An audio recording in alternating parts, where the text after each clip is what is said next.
রাত্রে ঘুমে থেকে উঠলো, সকালবেলা উঠে উজু করলো। ঘুমানোর সময় শয়তান তার মাথার পিছনে 3টা গিরে দেয়। গিরে দিয়ে কি বলে, তুমি লম্বা রাত ঘুমাইতে থাকো, গাছের মতো ঘুমাও, কোনো চিন্তা করো না, সকালে যেন নামাজটা কাজা হয়ে যায়। আপনি উঠলেন ঘুম থেকে, উঠে যখন বললেন আলহামদুলিল্লাহিল্লাযী আহিয়ানা বা'দা মা আমাতানা ওয়া ইলাইহি নুশুর, হামদুলিল্লাহ, তাহলে আল্লাহর রহমতে শয়তানের দেওয়া গিরার একটা খুলে গেল সঙ্গে সঙ্গে। 2 নম্বর, যখন আপনি অজু করলেন তখন আরেকটা গুনাহ এই খিলাফে গিরা খুলে গেল। 3 নম্বর, যখন নামাজ পড়লেন, আইদার তাহাজ্জুদ পড়েন অথবা ফজর পড়েন, নামাজ পড়লে 3 নম্বর গিরাটা খুলে গেল। তাহলে এই লোকটার হালত কি? ফাআসবাহাত নাশীতান তাইয়িবান নাফস, এই লোকটি খুব মাশাআল্লাহ স্বতঃস্ফূর্ত হয়ে যাবে, কর্মতৎপর হয়ে যাবে, এবং তার অন্তরটা, মনটা খুব ভালো হয়ে যাবে।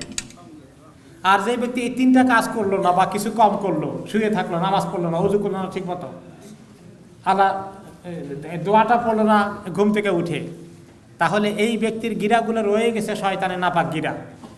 ফাআসবাহা খাবিসান নাফসি কাসলান, এই লোকটা মনটা ভালো থাকবে না, অলস হয়ে সে ঘুম থেকে উঠলো, তার দিনটা এরকম খারাপই যাবে।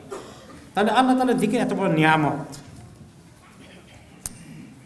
এই যে ঘর থেকে বাইরে হওয়ার সময় যখন দোয়াটা পড়ে, বিসমিল্লাহি তাওয়াক্কালনা আলাল্লাহ ওয়ালা হাওলা ওয়ালা কুওয়াতা ইল্লা বিল্লাহ, এই দোয়াটা পড়লেই তখন ফেরেশতারা আপনার জন্য দোয়া করে, হুদিতা ওয়া উকিতা ওয়া কুফিতা, এই দোয়াটা পড়ে তুমি এত সুন্দর হেদায়েত পেয়ে গেলে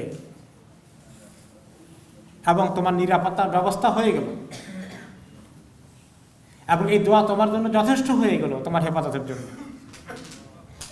তখন আশেপাশে শয়তানগুলো কি বলে একে অপরকে, জিনগুলো বলে যে কিভাবে কি করবা, ফাকাইফা লাকা লিরাজুলিন কাদ হুদিয়া ওয়া উকিয়া কুফিয়া, কিভাবে কি করবা যার হিদায়াতের ব্যবস্থা হয়ে গেল, যার প্রোটেকশনের ব্যবস্থা হয়ে গেল, যার জন্য এই দোয়া যথেষ্ট হয়ে গেল, এখন তো তাকে আমরা ক্ষতিগ্রস্ত আর করতে পারবো না, তারা হতাশ হয়ে যায়। তাহলে দোয়া এবং জিকির এবং আমল, কোরআন মানুষকে কিভাবে শয়তান থেকে প্রোটেকশন দেয়।